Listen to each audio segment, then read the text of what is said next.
Sample Interview 1 Smartphones Full Walkthrough, and this is Michael from BetterTOEFLScores.com. Learn how the TOEFL speaking interview section works, particularly questions 8 through 11. Hear a full interview on the topic of smartphones. Practice each question type: memory, preference, opinion, and policy. Learn what earns a high score in the official TOEFL rubric.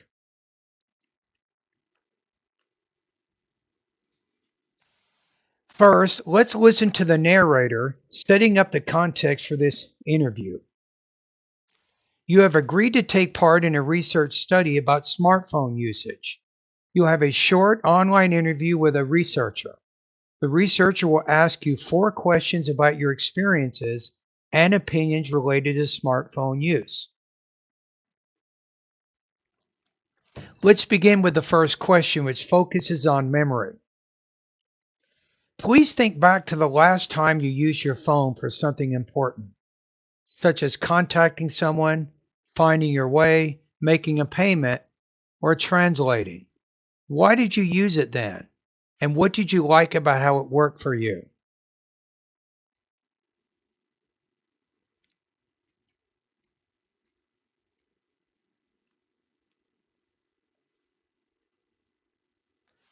Model response. A few weeks ago, I was traveling in another city and I got completely lost after visiting a museum. I started to feel nervous because I didn't recognize any of the streets nearby. Fortunately, I used the map app on my smartphone to find the fastest route back to my hotel.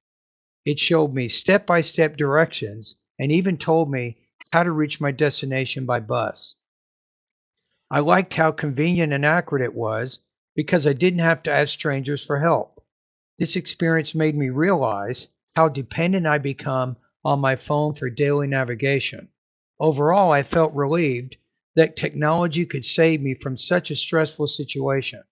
That moment reminded me how smartphones have become an essential part of my life, especially when I'm traveling or managing unexpected situations away from home. So, rubric breakdown. Why does it score high? Delivery: smooth, natural rhythm, clear pronunciation. Language use: complex sentences to show syntactic variety and good transitions.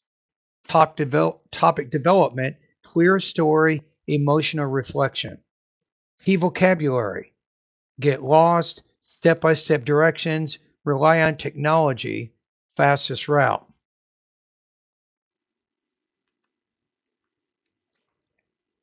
Now, the second question focuses on personal preference. Some people use their smartphones mainly for work or study, while others use them more for entertainment. Which do you use your phone for most often, and why?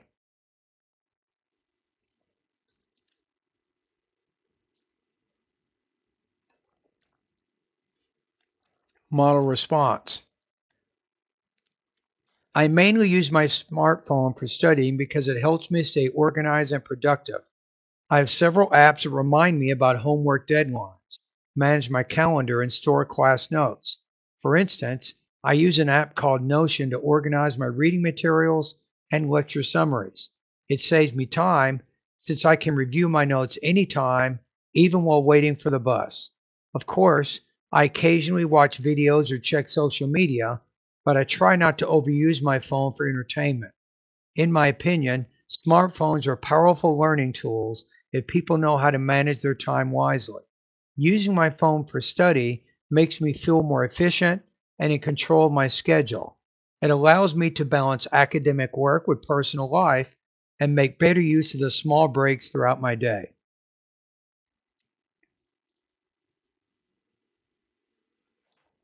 So, rubric breakdown: why does it score high? Clear pronunciation. Remember, you must vary your tone throughout your response. You have to have a natural pace without too many pauses or unnecessary hesitations. Language use: academic vocabulary and control of grammar. So you want to make sure you have basic and advanced vocabulary and grammar during your speaking. Top development, logical reasons plus one personal example. Key vocabulary, stay organized, manage my schedule, use time wisely, study efficiently.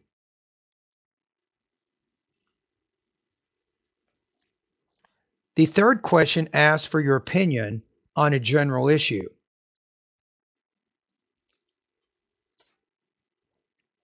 Some people believe smartphones make life better, while others say they cause more problems than they solve. What is your opinion and why? Personally, I think smartphones make life much better overall. They help people stay connected, access information instantly, and complete everyday tasks efficiently.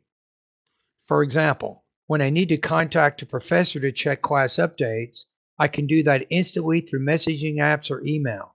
Smartphones also allow people to stay informed by reading news online or watching educational videos. Of course, I know they can be distracting if people spend too much time scrolling through social media. However, I believe that technology itself isn't the problem, it's how people use it.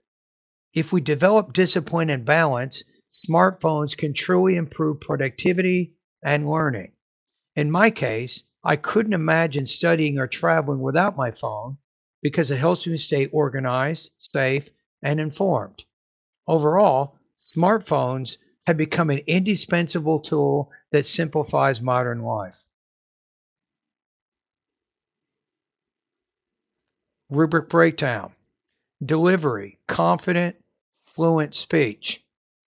Language use, balanced use of transitions and connectors. Topic development, clear argument with a concession and solution. Key vocabulary, stay connected, access information, find balance, improve productivity.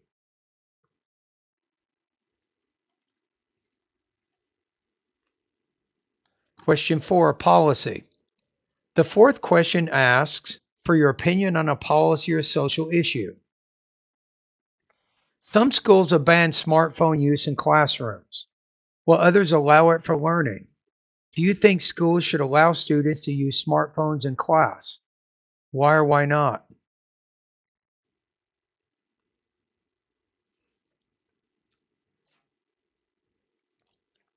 I believe schools should allow smartphones in class, but only for educational purposes. When used correctly, phones can make learning more interactive and engaging. For example, students can use apps to research information, take notes, or participate in online quizzes. These tools make lessons more dynamic and up to date. However, strict guidelines are necessary to prevent distractions such as social media or gaming. Teachers could require students to use specific apps or disable notifications during lessons. In my opinion, banning smartphones completely ignores their educational potential. Instead, schools should focus on teaching students responsible technology use. Allowing phones with proper supervision prepares students for real world environments where digital tools are essential. Ultimately, technology should be viewed as a partner in education, not an obstacle, when integrated thoughtfully and responsibly. So, rubric breakdown: delivery, confident tone with natural pacing. Language use, advanced academic vocabulary and complex structures. Topic development, balanced argument and realistic solution. Key vocabulary, educational potential, interactive learning, responsible use, supervision.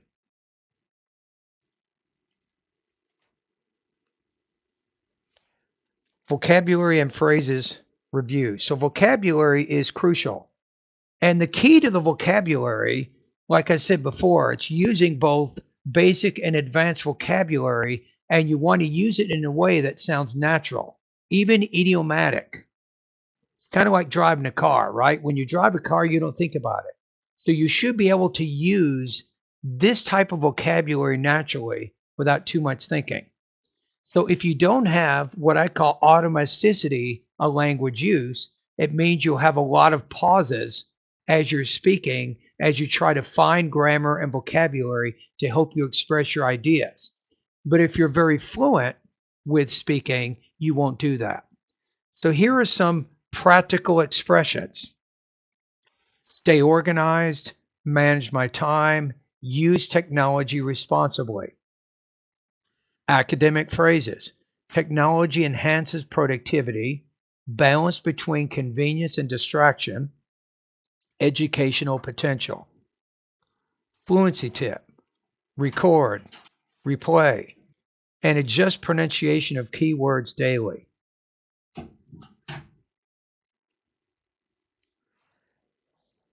So now you've completed a full TOEFL speaking interview on the topic of smartphones. Practice each response type using this structure and focus on detail and organization. For personalized feedback and score improvement, visit bettertoeflscores.com. You can join my TOEFL speaking and writing feedback service to reach your high speaking score. And thank you for watching this video.